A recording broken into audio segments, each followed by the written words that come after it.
Honestly, God has really been, I guess, convicting me of a few different things lately.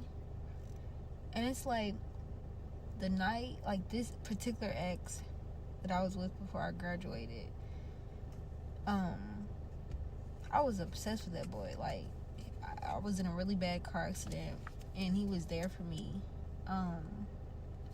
But long story short, it became a very unhealthy situation that I just stayed in because, the accident was pretty tragic. And I had never been held the way he came and held me that night and things like that. And it was never just like sexual with him, you know. And honestly, he was by far the guy that I fell for the most, I feel like, in my life.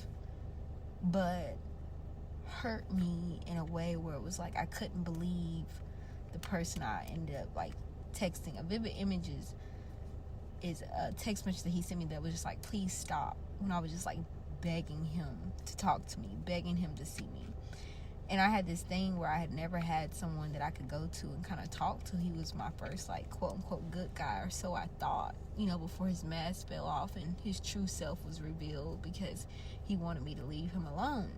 Once he really saw that I was really a good girl, and I guess I really, was intentional, kind, and just like, he just knows he's irritable, he's nasty sometimes, but he started out being the most charming, kind, like, sweet guy that was just always there and just showed up for me. We went out on dates. Like, everything was so good at first.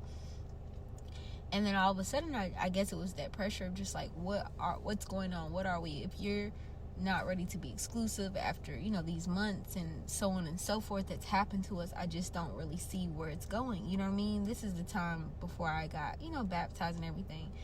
So it ended up taking like some time and space and different things. But long story short is, I kept going back. And I, honest to God, have to just be honest and just be open about I feel like it's a sin. Because at this point, it's a sin because he's opened up a door. It's a crack that the enemy has to keep me away from the calling that God has for me. And I believe that the enemy does this with not just myself, but he does it with a lot of us. If we have a cracked door that we have not shut completely, because I commented on something, or I think I made my own comment on my own post, and I was just like, you can't expect to go unlock a new door of, your knight in shiny armor, so to speak, or the man of your dreams, or the man that God has told you that he has for you, when you're still trying to hold on to the phony version that the enemy throws at you before the blessing that God has for you. You know what I mean? And coming from myself, y'all, I've known this particular person for over 3 years now. And in my mind, I had to just get on here real quick just to say that I'm sitting here crying over a person that does not like me, that does not care for me. But even if he does, like, let's say he's conflicted with himself, because sometimes these men be gay, sometimes these men be on drugs, sometimes, and I'm sure, women be fighting with themselves too. I don't know what that's like. I just know about being with men that are fighting with themselves and fighting with their life and fighting with, and I get that. I'm fighting too, but not maybe in the same way. So I can sit down and have a conversation.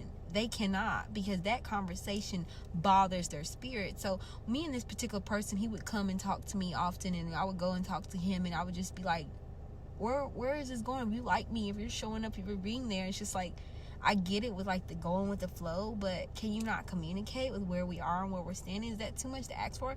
And it's like, he's telling me I'm not going to let you get away, but I'm telling you that I'm an exclusive girl. You're saying that you're not ready for that. So that means you're not even thinking of marriage or any of the courting aspects of even being together, quote unquote. So in my opinion, I believe the more that you go back, the more that you reopen a wound. But within that going back, sometimes you get hurt to a point where you reveal another part of yourself. You kind of need it to keep going back, or going back to these people or these friends or these men or women, whatever, whoever you are, whatever you like.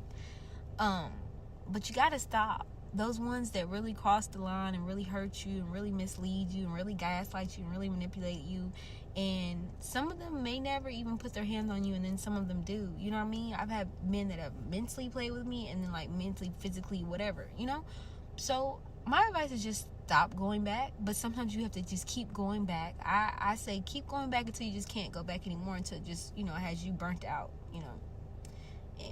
But just know, every time you go back, you're gonna reopen the wound. So you might just want to leave them blocked.